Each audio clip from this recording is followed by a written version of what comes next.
فاعل کیا ہے اور مفعول کیا ہے. فعل، فاعل اور مفعول، یہ لیسن کے بیچ میں آئے یہ دو چیزیں، تو یہ تھوڑا میں سمجھانے کی کوشش کروں گا. فعل، ہاں، اردو گرامر کی اردو زبان میں فعل کس کو کہتے ہیں؟ تو فعل وہ کلمہ ہے جس میں کسی کام کا کرنا، ہونا یا سہنا زمانے کے تعلق کے ساتھ پایا جائے. تو مختصر یہ فعل وہ ہے جو کسی کام کو ظاہر کرے مگر زمانے کے ساتھ. بہرحال یہاں پہ صرف اتنا ہے کہ فعل کیا ہے. تو فعل وہ ہے جو کسی کام کو ظاہر کرے. فعل وہ کلمہ ہے جو کسی کام کے کرنے کو ظاہر کرے. میں مختصر لکھتا ہوں. فاعل،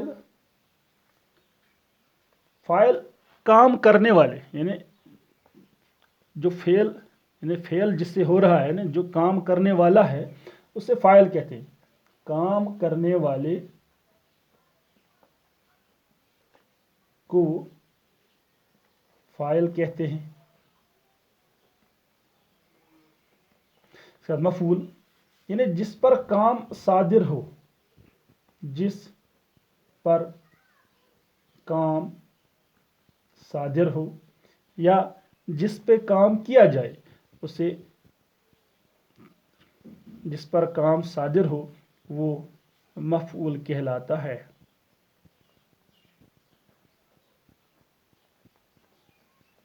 اب چونکہ مثالیں اس میں دی گئی ہیں، احمد نے جاوید کو مارا، نگہت نے صالحہ کو پڑھایا، جاوید نے گھوڑے کو بند کیا. ان جملوں میں آپ دیکھیے احمد، یہاں پہ یہ احمد اور جاوید دونوں اسم ہیں. تو یہ کام کرنے والا، اور کام کرنے والے کو یہاں پہ فاعل کہتے ہیں. جس پہ کام ہو جائے اسے مفعول کہتے ہیں. اور جو کام ہے، ہاں، آپ دیکھیے یہ جملہ، احمد نے جاوید کو مارا. کام اس میں ہے مارا، تو کام جو اس میں ہے وہ ہے مارا. اب کام کیا احمد نے، مگر کیا کس پر؟ جاوید پر. تو احمد کام کرنے والا، حالانکہ احمد اور جاوید دونوں اسم ہے یہاں پر، لیکن چونکہ ہم نے اسم کو نہیں نکالنا ہے، ہمارا کام ہے کہ یہ فعل، فاعل اور مفعول کو الگ کرنا. تو پہلے جملے میں احمد فاعل ہے کیونکہ یہ کام کرنے والا ہے. تو دوسرا اس میں، اسی جملے میں جاوید جو ہے یہ مفعول ہے کیونکہ کام اسی پہ ہوا ہے. تو جو فعل اس میں ہے وہ ہے مارا.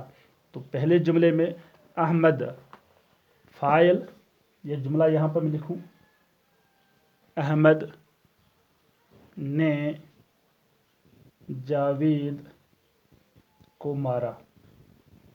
تو اس جملے میں احمد فاعل ہے، جاوید مفعول ہے کیونکہ کام جاوید پر ہوا ہے، اور مارا جو ہے وہ فعل ہے کیونکہ کام اس میں جو ہے وہ ہے مارنا.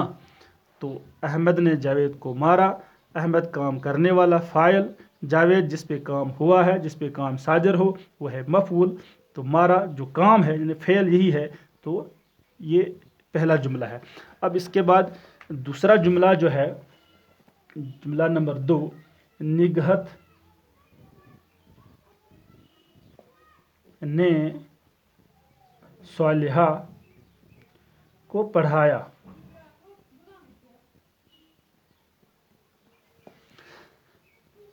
تو نگہت بھی اسم، صالحہ بھی اسم، لیکن چونکہ ہم نے اسم کو نہیں نکالنا ہے، ہم نے نکالنا ہے فاعل، مفعول اور فعل کو. تو اس جملے میں نگہت کام کرنے والی، اور جس پہ کام ہوا ہے وہ ہے صالحہ، اور کام جو اس میں ہو رہا ہے وہ ہے پڑھانے کا کام. تو پڑھانا، پڑھایا اس میں فعل ہے، صالحہ مفعول ہے، نگہت فاعل ہے. تو نگہت اس جملے میں فاعل ہے، صالحہ پہ کام ہوا ہے تو یہ ہے مفعول. اب کام جو ہوا ہے وہ ہے پڑھانے کا، یعنی پڑھایا. تو یہ ہے فعل۔ تیسرا جملہ، جاوید نے گھوڑے کو بند کیا۔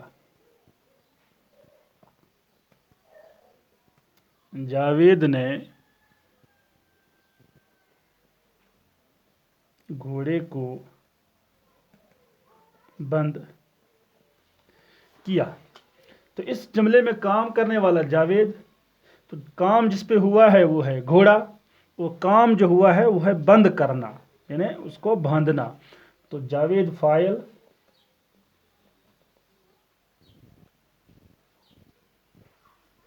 گھوڑا مفعول،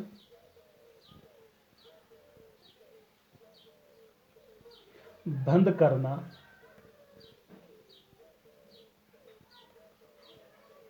یہ ہے فعل۔ تو امید ہے آپ لوگوں کو سمجھ آیا ہوگا، اور سمجھ آنے کے ساتھ ساتھ آپ لوگوں کا یہ کام ہے کہ آپ لوگ ساتھ ساتھ کاپیاں بنائیں اور پھر ایگزام کی تیاری کریں۔ ایگزام اناؤنسمنٹ کبھی بھی ہو سکتی ہے، کیونکہ اب تقریباً T1 کے ایگزامات کی جو ہے نا، جو ششماہی ایگزام ہے اس کی تقریباً اس کا ٹائم پہنچا ہے۔ تو آپ لوگ نیند خواب غفلت میں نہ رہنا، ساتھ ساتھ ایگزام کی تیاری بھی کرتے رہنا۔ تقریباً آدھا سیلبس بھی کمپلیٹ ہے، ہم نے اسکول میں بھی بہت حد تک اس کو کمپلیٹ کیا تھا، اب چونکہ بدقسمتی سے ہم وہ اسکول جاری نہ رکھ سکے۔ تو بہرحال امید ہے کہ آگے اس مہینے کے اختتام تک تقریباً اسکول پھر سے کھل جائیں گے، تو ایگزام ضرور لیے جائیں گے۔ تو تب تک کے لیے آپ خوب محنت کریے گا، اور اپنے آپ کو اس بری عادات سے، باقی برے کاموں سے دور رکھنا، اور ساتھ ساتھ اپنے آپ کو محفوظ اور اپنے گھر والوں کو بھی محفوظ رکھنے کی کوشش کرنا، اور اللہ تعالیٰ سے دعا کرنا کہ اللہ تعالیٰ ہمیں اس وبا سے محفوظ رکھے، اور ہمیں صحت بخشے، ہمیں عافیت بخشے، ہمیں امن دے، اور ہمیں پھر سے وہ حسین دن دکھائی دے، تاکہ ہم پھر سے اسکول جائیں اور اپنا کام جاری رکھیں۔ تب تک کے لیے خدا حافظ۔